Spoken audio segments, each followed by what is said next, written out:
جب چین نے اپنے کھربوں ڈالر کے تعمیراتی منصوبوں کا آغاز کیا تو چین کی قیادت نے بندرگاہوں اور سمندر کے راستے سے تجارت کے لیے جو ماڈل پیش کیا تھا وہ یہی 15ویں صدی کے چینی مسلمان ایڈمرل تھے جن کا نام ینگ خا بتایا جاتا ہے۔ ایڈمرل ینگ خا کون تھے؟ امریکہ اثر و رسوخ کو ہمیشہ ملٹری پوائنٹ آف ویو سے دیکھتا ہے، جبکہ چین اس کو سیاسی اثر و رسوخ کے حوالے سے دیکھتا ہے اور تجارت بڑھاتا ہے۔ چین نہ صرف خطے کی بلکہ دنیا کی ایک متبادل سپر پاور کے طور پر ابھر رہا ہے۔ موجودہ سپر پاور نے دوسری عالمی جنگ کے بعد 100 سے زیادہ جنگیں لڑی ہیں، ہر اختلاف کرنے والے ملک میں رجیم چینج کرنے کی سازشیں کی۔ لندن سے صحافی ثقلین امام کا سلام قبول کیجیے۔ آج چین نہ صرف خطے کی بلکہ دنیا کی ایک متبادل سپر پاور کے طور پر ابھر رہا ہے، لیکن اس سپر پاور میں اور موجودہ سپر پاور میں جو کہ اس وقت قائم ہے ایک بہت بڑا فرق ہے، یعنی چین اور امریکہ میں۔ موجودہ سپر پاور نے دوسری عالمی جنگ کے بعد 100 سے زیادہ جنگیں لڑی ہیں، ہر اختلاف کرنے والے ملک میں رجیم چینج کرنے کی سازشیں کی، سیاسی قتل کروائے اور بعض اوقات کئی واقعات میں نسل کشی جیسے جرائم کے ارتکاب کیا یا نسل کشی کرنے والے ممالک کے ساتھ دیا، ان چھوٹی طاقتوں کا ساتھ دیا۔ مگر چین نے زیادہ تر سفارتکاری، اکنامک کوآپریشن اور سرمایہ کاری سے افریقہ، ایشیا، یہاں تک کہ یورپ میں بھی اپنا اثر و رسوخ بڑھایا ہے۔ بہرحال چند ایک جنگیں بھی لڑی ہوں گی کہ جیسے کہ انڈیا اور چین کی ہوئی تھی 1962 میں، یا تھوڑی سی کشمکش یا کشیدگی ویتنام کے ساتھ ہوئی تھی، لیکن مجموعی طور پہ چین کے سرحدی ممالک جو ہیں ان سے اس کے تعلقات اچھے ہیں، یا تو بہت مثبت ہیں جیسے پاکستان کے ساتھ بھی ہیں، اب روس کے ساتھ بھی ہیں، یا کبھی کشیدگی رہی ہے جیسے پہلے ماضی میں سوویت یونین کے ساتھ کشیدگی رہی تھی۔ مجموعی طور پر چین کی خارجہ پالیسی اور تجارتی پالیسی اس کی ملٹری ساکھ کے باوجود پرامن رہی ہے۔ اس کی وجہ یہ کہ چین کی پالیسی اس کے آرٹ آف کولیبریشن یعنی فن اشتراک میں دیکھی جا سکتی ہے، جس پر نیشنل یونیورسٹی آف سنگاپور کے ایک پروفیسر نے تحقیقی کتاب لکھی ہے۔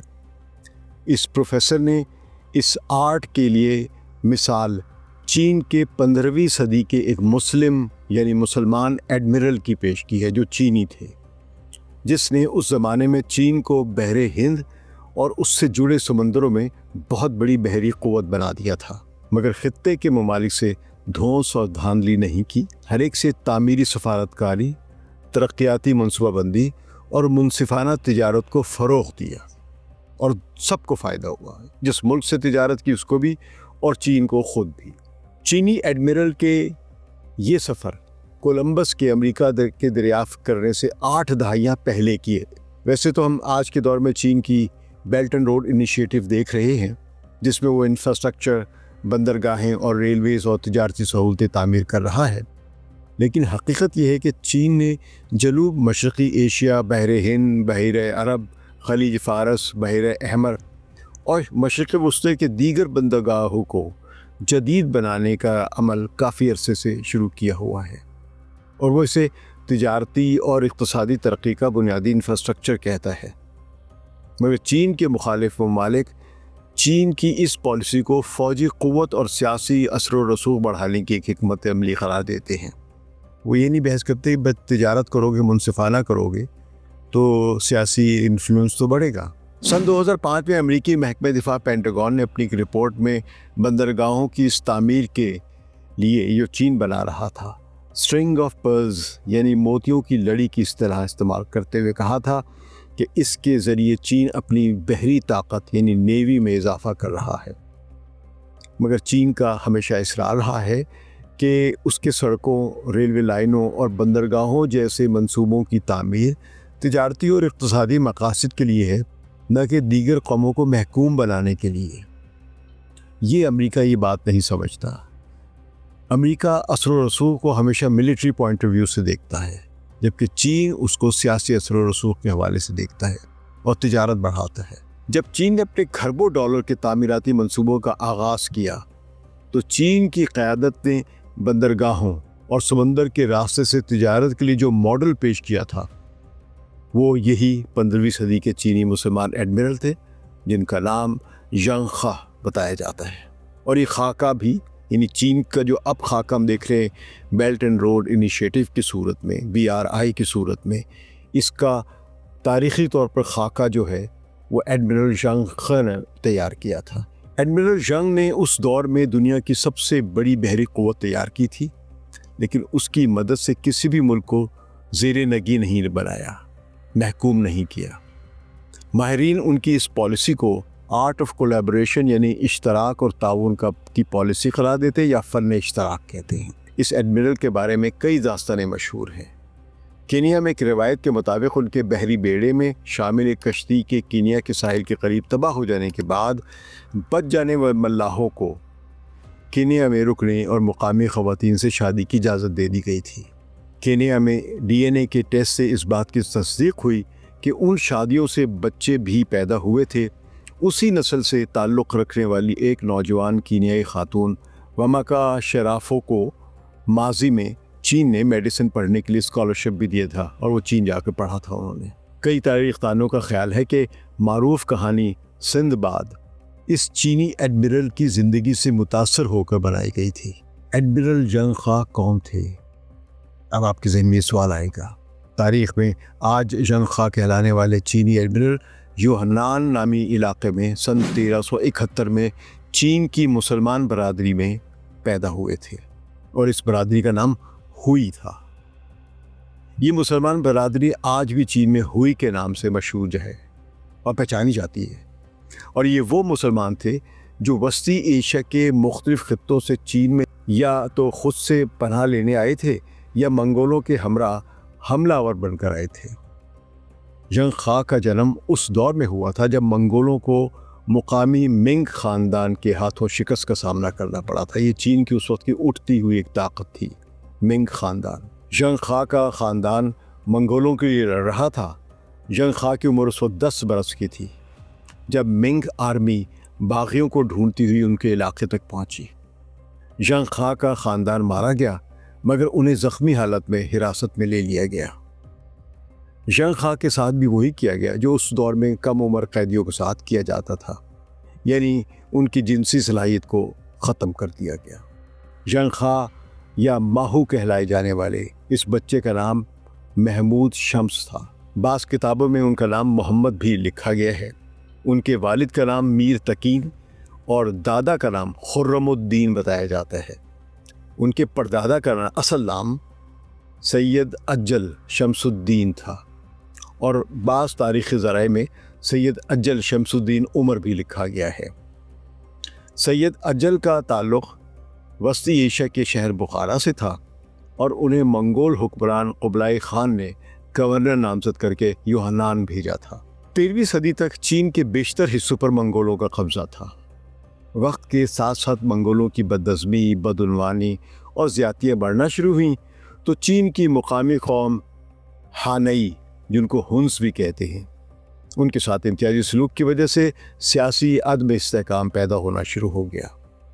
ان حالات میں منگ خاندان کے کسانوں نے منگول حکمرانوں کے خلاف بغاوت کر دی اور چین کے اس حصے پر قبضہ کر لیا۔ ان کی بغاوت اس لیے کامیاب ہوئی کیونکہ اس وقت چین کے اس خطے میں فصلیں تباہ ہوئی تھی اور قحط پیدا ہو گیا تھا۔ منگ خاندان کے کسان جنگجو ہونگ وو نے 1368 میں منگولوں کی حمایت یافتہ یوان خاندان کی بادشاہت کا خاتمہ کر کے اپنی بادشاہت قائم کر لی۔ ہوانگ وو پیشے کے لحاظ سے کسان تھے۔ یوان خاندان کے زمانے کے کئی تاجر اور علماء نے نئے خاندان کی حکومت سے تعاون کیا۔ حمایت کرنے والوں میں مسلمان ماہرین بھی شامل تھے جو چین کے اس خطے میں آباد ہو چکے تھے۔ جب 10 برس کی عمر میں یونان میں ینگ خا کو جنسی صلاحیت سے محروم کیا گیا تھا تو اسے یو ڈی کے حرم خانے میں ملازم کے طور پر رکھا گیا تھا۔ ینگ خا ذہین اور قابل نوجوان تھا۔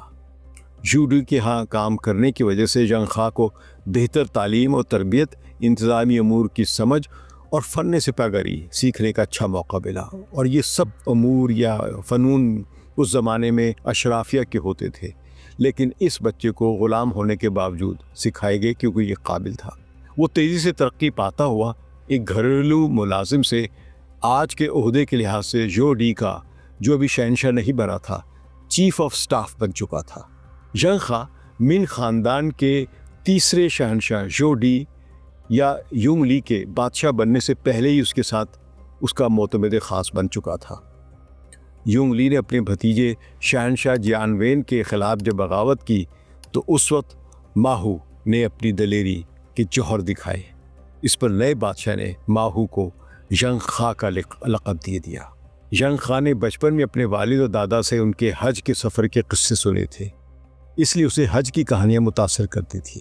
اس زمانے کے ہوئی مسلمانوں کی روایت کے مطابق وہ چینی زبان کے علاوہ عربی اور فارسی زبانوں کا بھی علم رکھتا تھا۔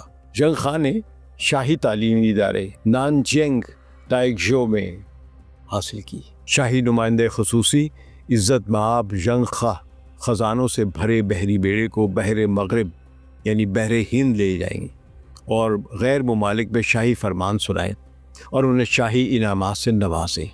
یہ سفارتکاری کا آغاز تھا۔ منگ خاندان کے ریکارڈ کے مطابق خزانوں سے بھری ہر کشتی 400 فٹ یا 122 میٹر لمبی اور 160 فٹ چوڑی یا 50 میٹر چوڑی تھی۔ چین کے اس ایڈمرل نے اپنے پہلے سفر کا آغاز سن 1405 میں کیا تھا، جبکہ کولمبس نے اس کے 87 برس بعد اپنی مشہور کشتی سانتا ماریا پر اپنے سفر کا آغاز کیا تھا۔ زھنگ خان نے کل ملا کر 50,000 کلومیٹر کا سفر کیا، 30 ممالک کے بندرگاہوں میں گیا اور 28 برس میں 7 بڑے بحری مہمات کی۔ تاہم سب سے بڑا فرق یہ تھا کہ زھنگ خان دنیا کو چین کی عظمت دکھانا چاہتا تھا، جبکہ کولمبس ایک نیا راستہ ڈھونڈنے کے لیے نکلا تھا اور ایک نئی دنیا میں پہنچ گیا۔ چین نے اپنا اثر و رسوخ تجارت اور انعامات و اکرام سے بڑھایا، جبکہ یورپ نے جنگوں اور حملوں کے ذریعے دیگر علاقوں کو فتح کیا۔ یہ آج بھی چین اور دیگر قوتوں میں فرق نظر آئے گا آپ کو۔ شہنشاہ یونگ لی نے ایڈمرل زھنگ خان کو ایک بہت بڑے بحری بیڑے کے ساتھ روانہ کیا تھا۔ 1405 میں جب زھنگ خان نے پہلا بحری سفر کیا تھا تو اس کے پاس 317 بحری جہازوں کا بیڑا یا فلیٹ تھا اور اس کے ساتھ سفارتی، فوجی، تجارتی اور دیگر خدمات کے لیے افرادی قوت تقریباً 28,000 کے قریب لگ بھگ تھے۔ اتنا بڑا یہ بیڑا تھا، ایک پورا شہر چل رہا تھا سمندر پہ۔ زھنگ خان کے اپنے مرکزی جہاز پر بادبانوں کو سہارا دینے کے لیے 9 مستول لگے ہوئے تھے۔ بحری سفر کے دوران اتنی بڑی تعداد کا انتظام اتنی باریکی کے ساتھ منظم کیا جاتا تھا کہ ایک بھی جہاز دوسرے سے ٹکراتا نہیں تھا۔ زھنگ خان نے بحری راستوں کا بہت گہرا مطالعہ کیا تھا۔ علم الافلاک کے ماہرین کے ذریعے سمندر کے راستوں کو سمجھنے کا علم بھی حاصل کیا۔ اس علم میں مسلمان پہلے ہی کمال حاصل کر چکے تھے۔ بحری جہازوں کی تعمیر کے لیے شپ بلڈنگ کی ایک صنعت کو اپنی زیر نگرانی تعمیر کرایا۔ مقناطیسی قطب نما بھی بنوایا، جو کہ اس وقت ایک جدید ٹیکنالوجی تھی کہ زھنگ خان نے بنوایا۔ زھنگ خان نے قدیم دور کے جنوبی چین کے سمندر سے عرب اور چینیوں کے دریافت شدہ تجارتی بحری راستوں کے ذریعے بحر ہند، خلیج فارس، بحر احمر اور مشرقی افریقہ کے ساحلوں تک کا سفر کیا۔ ان راستوں کا کل ملا کر فاصلہ 10,000 میل بنتا ہے، جن پر زھنگ خان نے سن 1405 سے لے کر 1433 کے دوران 7 مرتبہ سفر کیا تھا۔ 1424 میں شہنشاہ یونگ لی، جنہیں ان کو ایڈمرل بنا کر بھیجا تھا، ان کا انتقال ہو گیا اور نیا بادشاہ 1 برس بعد ہی انتقال کر گیا۔ منگ خاندان کی حکومت نے زھنگ خان کی بحری تجارت مہمات کی وجہ سے کافی منافع بھی کمایا تھا۔ بہت دولت اکٹھا ہو گئی تھی، جس کی وجہ سے شہنشاہ کے پاس اتنے مالی وسائل حاصل ہو گئے تھے کہ اس نے ممنوعہ شہر کی تعمیر کا حکم دیا۔ یہ وہی ممنوعہ شہر ہے جو بعد میں بیجنگ کے نام سے مشہور ہوا ہے اور اب چین کا دارالحکومت ہے۔ یعنی بیجنگ کی تعمیر ایڈمرل زھنگ خان کی مہمات سے حاصل ہونے والی دولت سے کی گئی۔ انہی مہمات سے حاصل ہونے والی مالی وسائل کی وجہ سے چین میں ایک بڑی نہر بھی کھودی گئی، جس کا زرعی اور تجارتی فائدہ ہوا۔ مورخین اس بات کو تسلیم کرتے ہیں کہ یہ 2 بڑی تعمیرات زھنگ خان کی مہمات کے بغیر ممکن نہیں تھیں۔ 317 جہازوں پر مشتمل بحری بیڑے کو جلا دیا گیا تھا۔ شہنشاہ یونگ لی کہ 1424 میں انتقال کے بعد اس کا بیٹا ہونگ شو بادشاہ بنا، لیکن وہ اس کے بعد صرف ایک برس زندہ رہا۔ جیسے میں نے پہلے بھی ذکر کیا ہے، 1425 میں ہونگ شو کا بیٹا ژوانڈو بادشاہ بنا۔ ژوانڈو 1435 تک بادشاہ رہا اور مجموعی طور پر ایک کامیاب بادشاہ نہیں تھا۔ 1433 میں ایڈمرل جنگ خواہ اس آخری مہم کے بعد 317 جہازوں پر مشتمل بحری بیڑے کو جلتے ہوئے دیکھتا ہے۔ مورخین کے پاس اس دور کی بہت کم معلومات ہیں کہ ایسا کیوں ہوا۔ اتنی سرمایہ کاری کے بعد منگ خاندان کے چین نے بحری مہمات کا خاتمہ کیوں کیا جب فائدہ ہو رہا تھا، تجارت بڑھ رہی تھی؟ سمجھ نہیں آتا۔ تاریخی شواہد کی عدم موجودگی میں اب محققین اس مہمے کو سلجھانے کے لیے دیگر عوامل کی مدد سے تجزیہ کر کے ان سوالات کا جواب تلاش کرنے کی کوشش کرتے ہیں کہ چین کی بحری طاقت یا تجارت کیوں ختم ہوئی۔ تحقیق کرنے والے سری لنکا کے ایک بائیں بازو کے محقق اور اسکالر کمار ڈیوڈ کا تجزیہ بڑا اہم ہے جو میں نے اس میں دیکھا تھا، جس میں وہ سازشی نظریات کی بجائے مادی عوامل مٹیریل فیکٹرز کی نشاندہی کرتے ہیں۔